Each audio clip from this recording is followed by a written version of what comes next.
Ya, hari ini saya ingin memberikan satu pandangan tentang salah satu landasan lagi. Beberapa waktu yang lalu, landasan yang kita eh, berikan setelah Pak Gembala memberikan satu pandangan di awal tahun tentang declutter, bagaimana kita melepaskan dosa-dosa kita. Saya berikan satu pendekatan tentang bagaimana kita juga berusaha untuk melepaskan dosa-dosa yang membandel. Kita juga belajar tentang apa itu penghiburan dalam kematian. Kita juga belajar tentang orang Kristen, bagaimana pandangan orang jahat di mata Kristen dan orang jahat di mata dunia. Nah, hari ini saya ingin memberikan satu landasan kembali tentang neraka, ya, tentang neraka. Tentu ada dua versus ya, neraka menurut dunia dan neraka menurut Kristen. Bapak Ibu, kenapa kita belajar landasan-landasan ini? Tentunya supaya sebelum kita masuk ke level-level yang lebih naik, setelah kita melandas ya kayak pesawat itu, kalau dari landasan itu naik, kita jangan sampai tersandung. Maksudnya jangan sampai kita mengalami satu masalah yang besar sehingga khususnya dalam pandangan firman Tuhan, sehingga rohani kita tuh cepat jatuh dan sulit untuk bangun gitu ya. Dan ini yang sering terjadi orang-orang Kristen ketika dia gagal melihat landasan-landasan firman Tuhan yang secara komprehensif. Dalam setiap perjalanan hidupnya memang semakin naik, tetapi kadangkala dia bisa stuck dan itu bisa cukup lama. Untuk itu mari kita lihat satu pandangan ini tentang neraka menurut dunia versus neraka menurut Kristen. Jadi ada pertanyaan di sini, ada dua pertanyaan sebagai subbagiannya, yaitu apa respon kita ketika kita mendengar kata neraka? Ya. Dan apa menurutmu damai yang terbaik? Jadi nanti di akhirnya saya mau merujuk kepada kata damai. Nanti kita akan sering mendengar kata damai di sini. Apa pentingnya kita punya damai? Gitu ya. Nah, mari kita lihat ayat firman Tuhan. Firman Tuhan hari ini ada tiga yang saya berikan kepada kita semua. Saya akan bacakan Lukas 16, 22 sampai 23. Kemudian matilah orang miskin itu, lalu dibawa oleh malaikat-malaikat ke pangkuan Abraham. Orang kaya itu juga mati, lalu dikubur. Dan sementara ia menderita sengsara di alam maut, ia memandang ke atas, dan dari jauh dilihatnya Abraham dan Lazarus duduk di pangkuannya. Jadi ini salah satu pendekatan Tuhan Yesus kepada orang-orang yang ada sebagai pendengarnya pada waktu itu, termasuk murid-muridnya dan beberapa orang yang di dekatnya. Pendekatan tentang neraka. Kita harus tahu bahwa Tuhan Yesus lah yang pertama kali dan yang paling getol untuk menyatakan tentang neraka. Kenapa? Karena dia berasal dari atas. Dia bukan dari dunia ini. Jadi dia tahu, dia pencipta, dia segala sesuatu, dia maha tahu, sehingga dialah yang paling layak untuk menceritakan tentang neraka ini. Dia yang paling layak untuk memberi penekanan ini. Dan kenapa dia memberikan penekanan ini? Apakah supaya kita takut pada neraka? Nah, sekarang kalau kita lihat di ayat yang kedua tiga, dan sementara ia menderita sengsara di alam maut, ia memandang ke atas, dan dari jauh dilihatnya Abraham dan Lazarus duduk di pangkuannya. Kalau kita melihat konteks daripada apa yang Tuhan Yesus arahkan ini, ya, kalau kita melihat ini, sebenarnya Tuhan Yesus tidak mengarahkan untuk kita takut kepada nerakanya. Jadi neraka ini seperti suatu tempat setelah orang fasik, ya orang-orang yang jahat di mata Tuhan itu meninggal, tiba-tiba ketika dia bangun atau dia menyadarinya, dia berada di dalam kekekalan alam maut. Ya, jadi itu satu nama tempat ya, neraka itu satu nama tempat yang sebenarnya tidak perlu ditakuti. Seram memang ya digambarkan begitu rupa, tetapi kalau kita lihat pendekatan Tuhan Yesus ini, Tuhan Yesus memberikan pendekatan bagaimana kita melihat neraka ini seperti suatu penghiburan ya. Dari jauh dilihatnya Abraham dan Lazarus duduk di pangkuannya. Siapa yang diceritakan ini? Orang kaya. Dan sekali lagi Alkitab tidak terlalu tertarik kepada kaya atau miskin ya Bapak Ibu. Jadi orang kaya ini adalah statusnya. Sama kalau kita ngomong si A atau si B ya. Jadi ini tidak mengatakan bahwa setiap orang kaya akan hati-hati kamu, nanti kamu seperti ini, bukan. Tetapi statusnya pada waktu itu adalah orang kaya. Maka si A atau orang kaya ini, ya dialah yang menceritakan atau dialah yang menyatakan dilihatnya Abraham dan Lazarus duduk di pangkuannya. Jadi satu pandangan neraka bahwa neraka itu bisa menceritakan sesuatu bahwa di neraka itu kita bisa melihat orang-orang sorga, Abraham dan Lazarus. Nah, ini pendekatan yang Tuhan Yesus berikan. Kita lihat ayat yang kedua, firman Tuhan yang kedua, kita ambil dalam Ayub pasal 27, slide berikut. Ayub pasal 27, pasal 27 ayat 8 ya. Ini dari King James Version, pakai bahasa Inggris ya. Karena pendekatan di bahasa Inggris ini lebih tepat. For what is the hope of the hypocrite? Though he may gain much, if God takes away his life, bahasa Indonesianya, apa harapan orang munafik? Meskipun dia mungkin mendapatkan banyak, jika Tuhan mencabut nyawanya.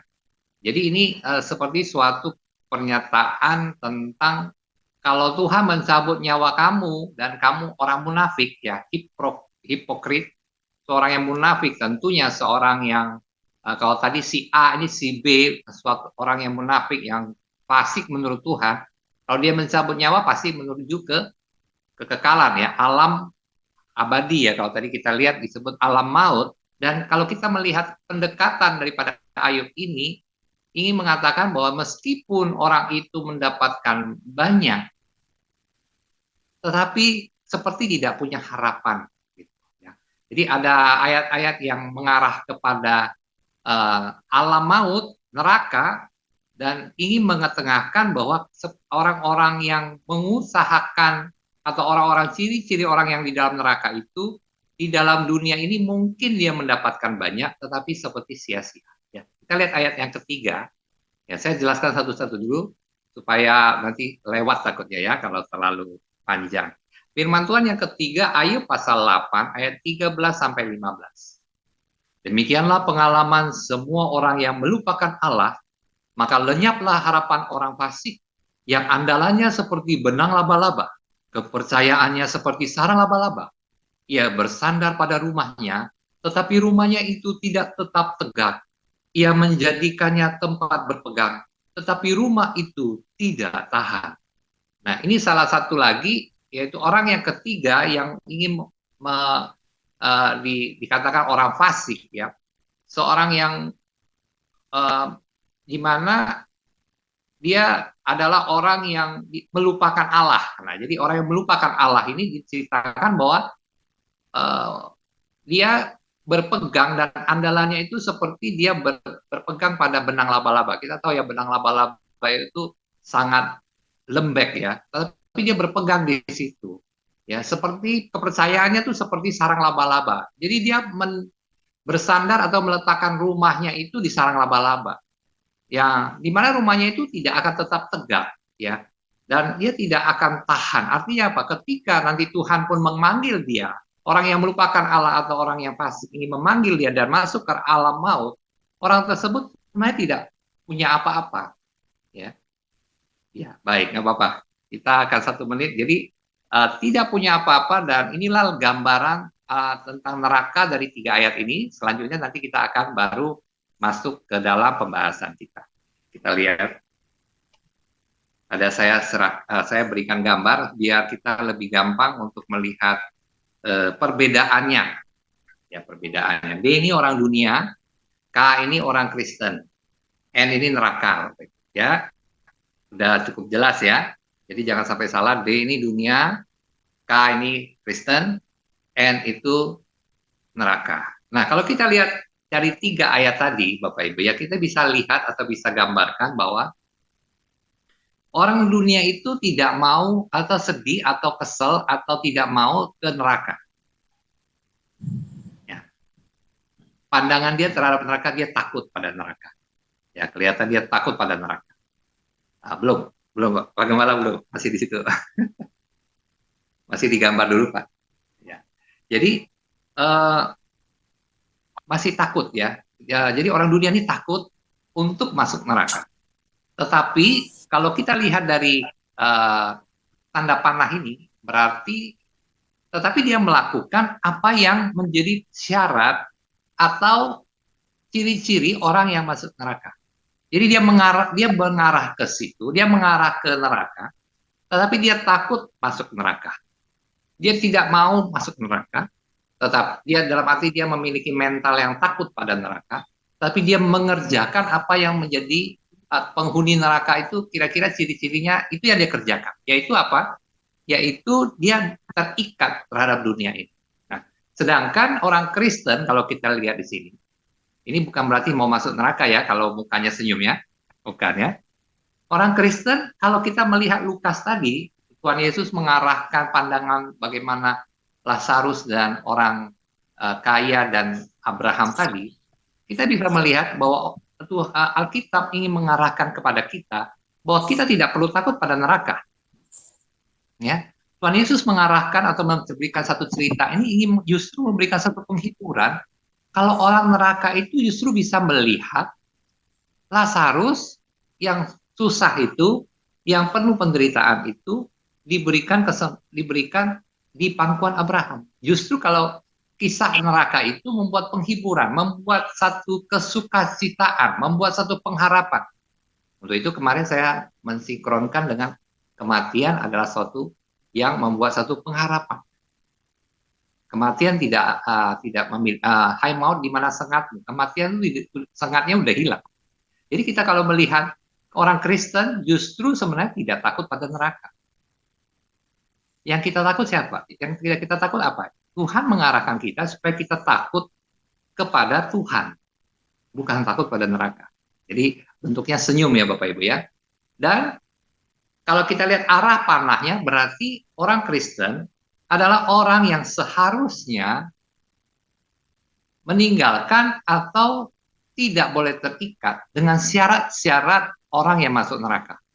Jadi tidak boleh terikat. Jadi orang Kristen itu keluar daripada syarat-syarat yang menjadi syarat-syarat neraka, yaitu orang-orang tersebut terikat. Jadi dia tidak boleh terikat. Nah, jadi kalau kita lihat di sini, barulah kita tahu, oh ternyata cara kita orang dunia sama cara kita memandang neraka itu berbeda.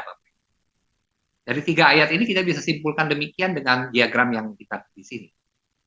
Berbeda. Nah, pernahkah kita berpikir itu berbeda? Kalau kita nggak pernah pikir itu berbeda, mungkinkah kita orang Kristen yang panahnya masih seperti orang dunia? Mungkin saja, Bapak Ibu ya. Nanti kita akan bahas ya. Dan disitulah yang kita perlu melihat, kita tidak boleh terikat pada dunia. Mungkinkah orang dunia juga bisa tidak terikat dalam arti panahnya yang panah yang bawa? Bisa saja. Tapi dia tetap masuk neraka, Bapak Ibu. Dia tetap masuk neraka. Nanti kita lihat ya. Dan mungkin saja itu bisa dibalik-balik ya Bapak Ibu. Tapi sebenarnya yang paling logis daripada apa yang dikatakan ayat ini, diagramnya harusnya seperti ini. Jadi kita harus membedakan diri, kita harus dikuduskan dalam arti dipisahkan, memiliki cara pandang yang berbeda. Kita tidak takut melihat neraka, kita takut pada Tuhan. Nah, banyak orang yang takut pada neraka, akhirnya dia cari yang senang. Nah, karena apa? Dia pikir dia tidak mau masuk neraka. Sebenarnya dia harusnya takut pada Tuhan. Oke, jadi kita bisa lanjut melihat pandangan. Nah, ke pandangan ini bisa lanjut Pak Kepala.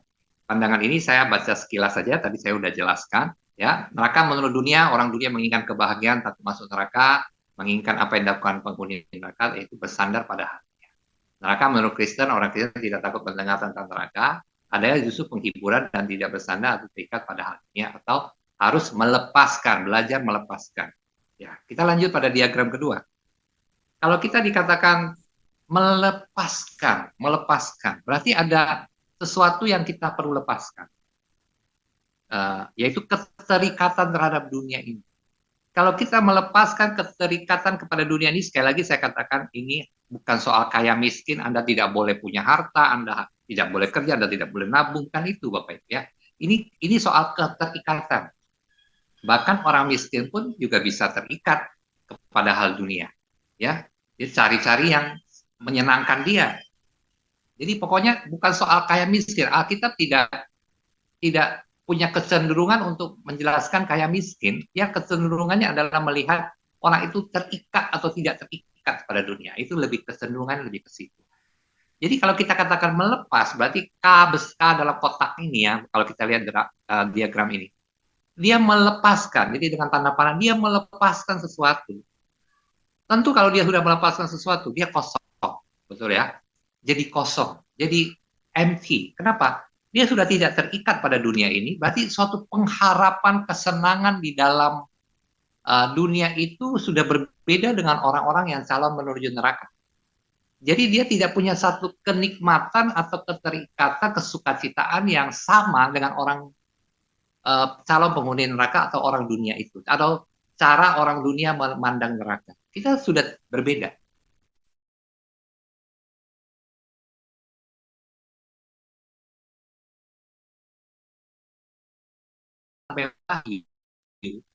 Kita melihat bahwa sesungguhnya Tuhan tuh mengajar kita untuk terus melepas, merilis, melepas ikatan terhadap dunia ini.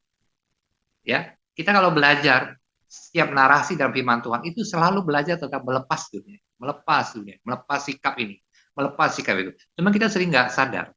Nah, disitulah kita melepas. Tapi setelah itu kita dapat apa, Bapak Ibu?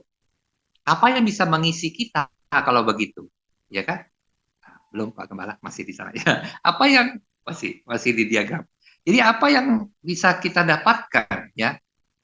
Kalau bagi orang neraka di dunia damainya adalah damai dunia, betul ya? Karena dia terikat, maka dia damainya adalah damai dunia. Tapi bagi orang Kristen damainya di mana kalau begitu? Kan dia udah melepaskannya. Nah, ya kan dia kesenangannya atau damainya tuh di mana kalau begitu? Nah, damainya itu adalah uh, jawabannya adalah mampu melepaskan hal dunia ini. Nah, ini agak agak berat ya, coba pelan-pelan kita ya. Damainya kan sudah dia lepaskan, damai di dalam dunia ini sudah terikatan dalam dunia dia sudah lepaskan. Kalau begitu damainya itu di mana? Apalagi kalau itu damai. Damainya adalah dia mampu melepaskan. Artinya ketika dia melepas dunia, dia mendapatkan posisi yang benar dan itu mendatangkan damai. Nah, saya kasih tanda salib di atas di atas kepala orang Kristen ini ya. Jadi dia dari Kristen yang K tadi dia melepaskan dunia menjadi Kristen yang ada senyum ya, ada senyum dan dia menjadi Kristen yang memiliki damai. Damainya apa? Damainya itu adalah damai dia mendapatkan posisi yang benar, posisi yang benar. Nah, kalau kita ingat kayak Mario ya, Mario suka catur ya, Mario suka catur. Dan kalau Mario saya lihat dia main catur, dia menikmati sekali ya. Kalau dia di dalam posisi yang benar, strateginya benar Bapak Ibu ya, dia pasti merasa tenang. Tapi kalau tiba-tiba dia strateginya, aduh tadi salah strateginya, memposisikan strategi salah, pasti dia tidak tenang. Nah kira-kira begitu. Damainya tuh ketika Mario menetapkan ketetapan hidup hidup dari catur itu, dia mendapatkan ketenangan, kedamaian untuk melaksanakan peperangan itu. Dia tenang.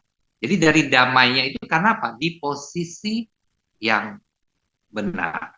Dan damai itu dari mana kalau begitu? Damainya dari Kristus Bapak Ibu ya. Kalau kita lihat damainya itu adalah Kristus. Untuk itu datangnya itu dari atas. Kalau kita lihat tadi arahnya ke kanan, terus damainya dari Kristus itu datangnya dari atas.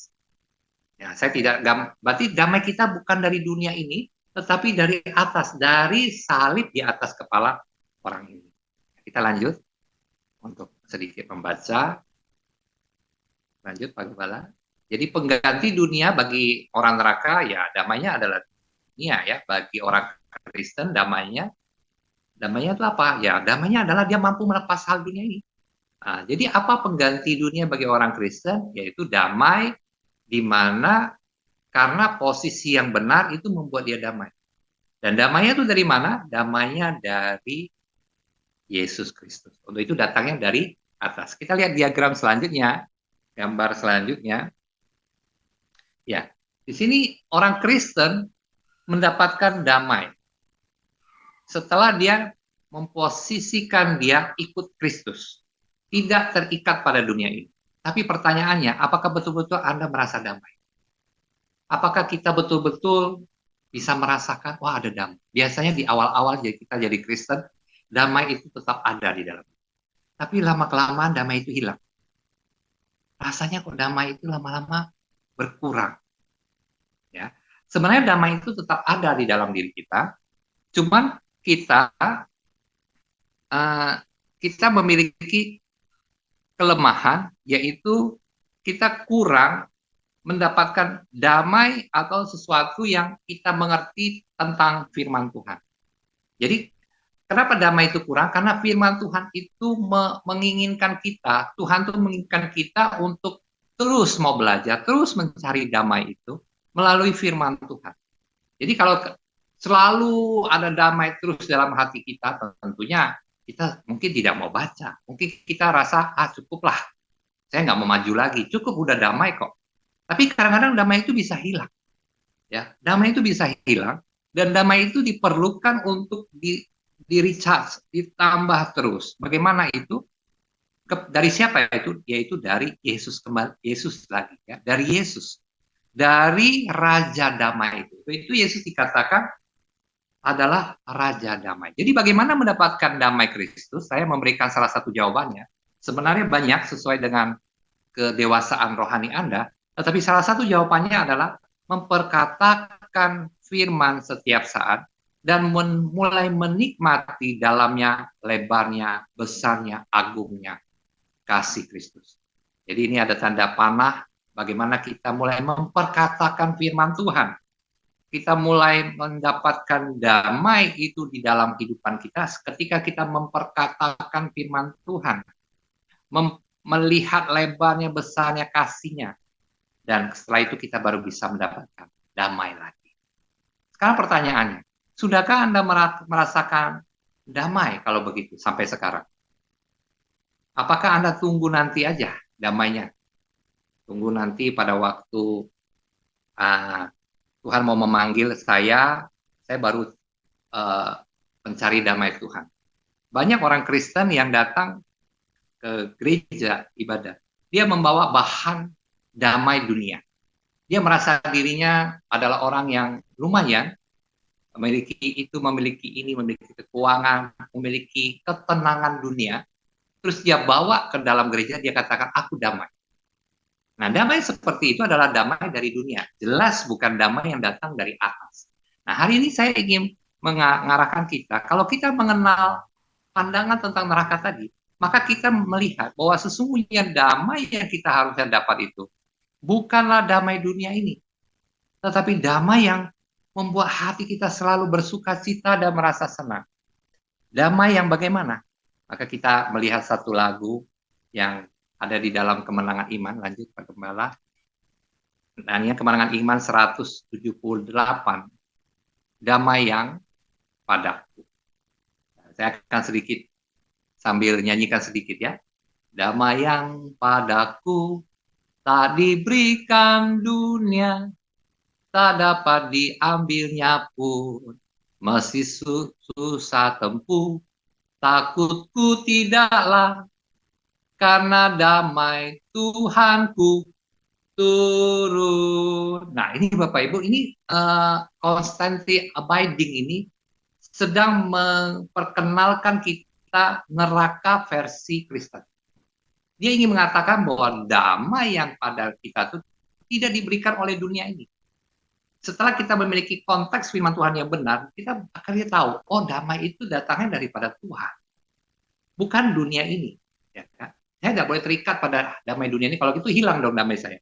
Damainya diganti dengan damai apa? Damai yang datang dari Tuhan.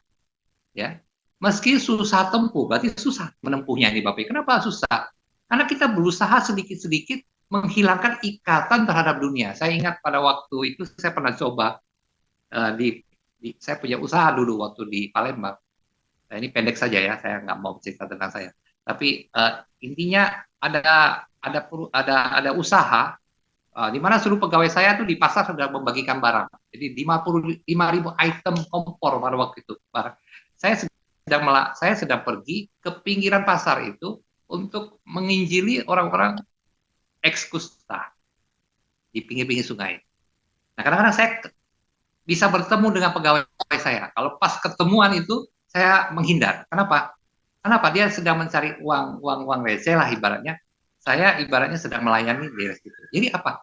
Saya walaupun itu usaha milik saya, milik keluarga waktu itu ya, tapi saya tidak merasa saya terikat. Saya harus liatin, saya harus di gudang atau di kantor saya nungguin mereka mana uangnya sampai. Tidak. Saya merasa itu tidak mengikat saya. Ya, itu mau hilang boleh, mau ada puji Tuhan.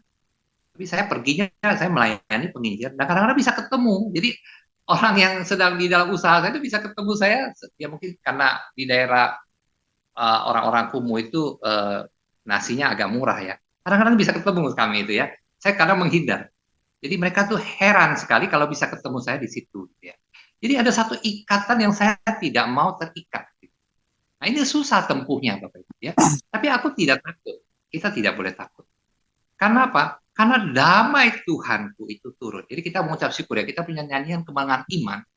Itu adalah menceritakan tentang sesuatu yang bersifat teologis yang kental.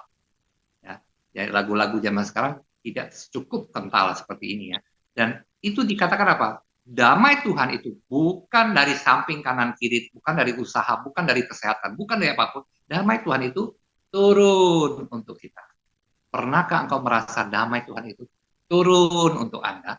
Pernahkah engkau merasa damai itu setelah engkau perkatakan firman, itu ada menghiasi kehidupanmu.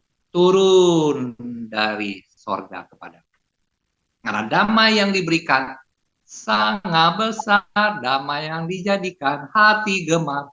Tuhan beserta aku sepanjang jalanan, Yesuslah saja yang ku harapkan. Kita lanjut dulu ya. Jadi damai yang dari Kristus, boleh lanjut Pak Gembala. Damai dari Kristus itu kenapa dari Kristus diberikan karena dia disebut Raja Damai. Jadi dia memberikan damai, Bapak. Dan dari mana mendapatkan damai Kristus? Ya salah satu jawabannya adalah memperkatakan firman setiap saat, mulai menikmati dalamnya, lebarnya, besarnya, kasih agungnya Yesus Kristus. Kalau saya berkata demikian, sudahkah Anda merasa damai seumur hidup Anda?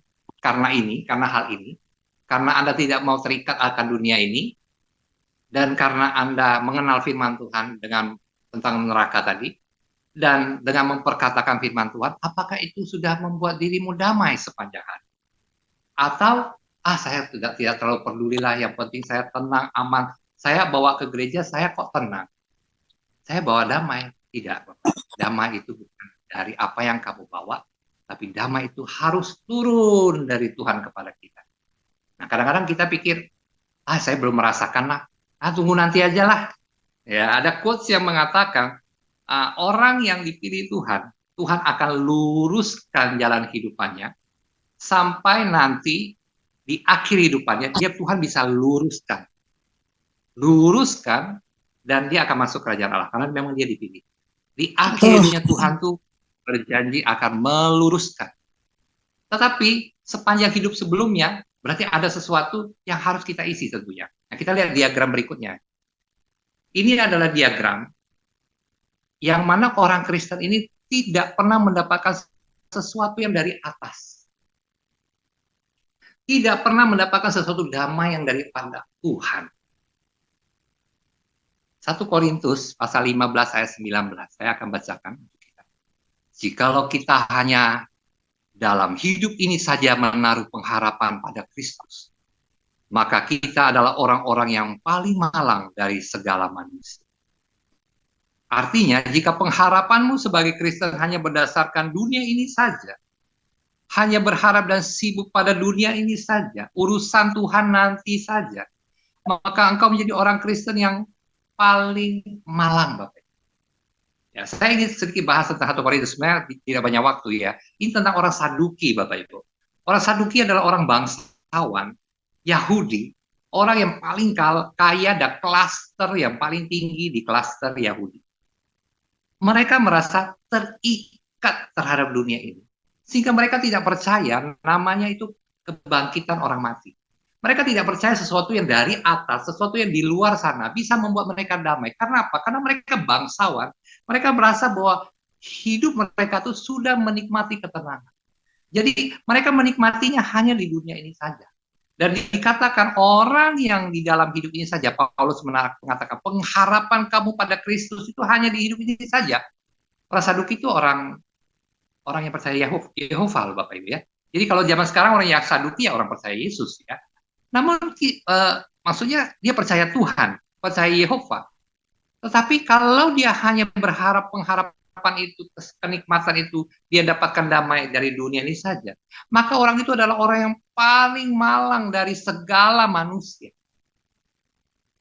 Maka saya ingin mengatakan kepada kita pada hari ini, Bapak Ibu Saudara, kalau sampai hari ini engkau belum pernah merasakan damai itu ada di dalam hatimu, bukan oleh karena keuangan, bukan oleh karena kehidupan, statusmu, kesenanganmu, tetapi betul-betul karena engkau tahu Tuhan itu bagaimana kita melihat firman Tuhan itu, cara memandangnya, terus kita memperkatakan, itu membanjiri kehidupan kita. Kita renyuh, kita menangis, terus kita memuji Tuhan. Kita baca lagi, kita senang hati, setelah itu kita memuji Tuhan. Kita baca lagi, kita perkatakan lagi, kita terenyuh lagi, menangis, terenyuh lagi, senang lagi, menangis, terenyuh lagi, senang lagi. Terus itu terus menjadikan kita damai. Itulah damai dari atas. Dan orang yang di diagram ini adalah orang yang tidak pernah merasakan damai. Sekalipun engkau umat pilihan Allah, kalau engkau tidak pernah mendapatkan damai itu dari atas kepada engkau adalah orang yang paling malang. Tahu nggak arti malang, Bapak? Malang itu seperti kalau anak-anak yatim piatu. Malang itu seperti kalau orang tua itu nggak diurus, ya orang mungkin anaknya nggak ada yang ngurus, sehingga dia maaf ya ibaratnya ya sakit di situ, ke belakang ya di situ, tapi masih hidup gitu ya. Itu malang. Jadi kerohanian kita adalah kalau kerohanian kita tidak pernah dapat damai dari firman Tuhan, dari cara kita memandang Tuhan, tidak punya keinginan, tidak punya kekuatan untuk baca firman terus dapat terenyuh, terus menyanyi lagi. Ya, dia katakan apa? Firman Tuhan pernah mengatakan satu ayat yang indah ya, bahwa hidup itu bukan dari roti aja, tapi dari apa? Dari firman Tuhan. Maksudnya seperti itu, Bapak. Dari damai firman Tuhan itu kita bisa hidup. Mungkin kita nggak sampai kepikiran untuk makan atau makan sedikit kita rasa udah cukup. Kenikmatan dunia sedikit udah cukup. Tidak mau terikat itu bukan berarti kita nggak kaya, nggak boleh kaya, bukan. Tidak ada urusan kaya miskin di situ. Tapi kita tidak terikat dan kita terikat pada firman-Nya karena kita teranyu. Mencoba lagi, damai lagi, dapat damai. Dan orang yang tidak bisa menghadapi dunia dengan damai Kristus itu adalah orang yang paling malang. Dan saya ingin membawakan ini kepada kita untuk supaya kita tidak terlambat. Mungkin dari kecil, muda, paruh baya sampai kita mau menuju kepada Tuhan. Masih belum tentu kita adalah orang yang memiliki damai yang dari Tuhan. Nah, ini yang saya pertanyakan. Sudahkah kita memilikinya? Nah, Bapak Ibu, kita baca selanjutnya, Pak Gembala, maaf. Ya, 1 Korintus 15:19 ya tadi yang saya katakan, jikalau kita hanya dalam hidup ini saja, harapan kita, maka kita orang paling malang ya. Artinya pengharapan ini sebagai Kristen hanya berdasarkan dunia ini saja. Engkau berharap sibuk pada dunia ini saja, urusan Tuhan nanti aja, maka engkau ada orang Kristen yang paling malang. Nah, ini Paulus yang katakan ya. Kita lihat diagram berikutnya, berarti kita ini seharusnya memiliki suatu damai. Ada cinta Tuhan di dalam hati kita yang selalu membuat kita damai. Dan itu harusnya ada di dalam hidup orang Kristen. Apakah kita mau jadi orang Kristen nanti di akhir hidup kita baru Tuhan luruskan? Ya kata karena mau ketemu malaikat Tuhan, Tuhan persiapkan, kita ketemu dengan malaikat Tuhan ya damai. Tapi hanya di akhir. Sudah itu apa? Jadi kita seperti orang yang malang, tidak pernah menikmati damai. Banyak hal di dalam dunia ini kita mungkin tidak dapat, kita merasa sedih sekali. Mungkin ada sesuatu yang kita pengen dapat tapi kita nggak dapat, pengen sekali dapat tapi kita nggak dapat, kita sedih sekali. Artinya apa? Damai itu tidak bisa mengalahkan kesedihan terhadap dunia. Itu kita paling malang, Bapak Ibu. Seharusnya selalu penuh, cari terus firman. Nah, Pak Gembala punya RBT ya, kita bersyukur tiap Rabu menyampaikan perkatakan firman. Saya juga belajar dari Pak Gembala. Saya punya RBI, ya Pak Gembala tahu itu. RBI di Facebook. Saya perkatakan tentang Kristus, ya, quotes tentang Kristus, ya, membuat kita senang. Ada yang merespon dari seluruh mancanegara, ada yang dari Singapura, ada yang dari Sarawak, ada yang dari Malaysia, ada yang dari Timor, ada yang dari mana. Kami bersama-sama saling bersapa-sapa untuk melihat quotes tentang Kristus. Nah, maksudnya sukacita yang seperti itu diperkatakan terus ya. Jadi kesimpulannya, untuk mendapatkan itu kita tidak boleh salah persepsi terhadap landasan firman Tuhan. Untuk itu saya mengatakan kita terus harus belajar landasan-landasan firman Tuhan ini. Kita harus meninggalkan dasar-dasar firman Tuhan tentang baptisan, tentang kuasa roh, tentang mujizat, tentang bahasa roh, tentang kata-kata itu dasar yang harus kita tinggal. Kita harus belajar landasan, naik level lagi, naik level lagi. Supaya apa? Supaya jangan salah persepsi terhadap landasan firman Tuhan. Salah satunya tentang neraka yang hari ini saya bawa. Maka kerugian terbesar, kita boleh geser Pak Gembala ke kesimpulan. Maka kerugian terbesar bagi orang Kristen gaptek firman adalah kehilangan damai yang terbaik, yaitu damai Kristus. Bagi orang yang gagal melihat firman Tuhan, gagal melihat damai Kristus, dia kehilangan damai terbaik, yaitu damai. Apakah kita mau jadi orang yang demikian? Apakah sampai hari ini kau pernah bertanya dalam diri, apakah betul saya punya damai itu datang dari atas? Betul tidak? Ataukah saya punya damai itu, saya ke gereja damai itu karena saya nyaman, saya punya kendaraan, saya punya ini, punya itu, saya jadi nyaman. Apakah itu kenyamanan saya? Atau justru kenyamanan saya adalah damai Kristus? Kalau saya kehilangan semua itu, saya tetap memiliki kemampuan untuk damai. Itulah damai Kristus. Ya, kata-kata manusia terbatas, kata-kata saya terbatas, firman Tuhan terbatas. Biar Roh Kudus yang bekerja firman kita. Ada quote terakhir sebelum kita selesai. Quotes yang menguatkan kita bersama-sama. Keluar zona nyaman dunia ini memang menakutkan, Bapak. Tidak terikat pada dunia ini. Hari ini kok nggak dapat duit. Hari ini kok kayaknya besok bawakan apa segala itu tidak nyaman, menakutkan bahkan, Bapak. Tetapi bersama Kristus jauh lebih seru, Bapak. Jauh lebih seru. Kenapa? Karena dia memberikan damai dalam hati, dingin, penuh kehangatan akan firman Tuhan, ketenangan, ya, dan satu tetes kedamaian kita, satu tetes sukacita kita, satu tetes diri kita itu melebur dengan lautan kasih Kristus. Kita dapat sukacita yang besar. Saya berharap semua kita yang mendengar firman Tuhan bisa mendapatkan ini. Dan jangan menjadi orang yang nyaman karena dunia. Mari kita berdoa.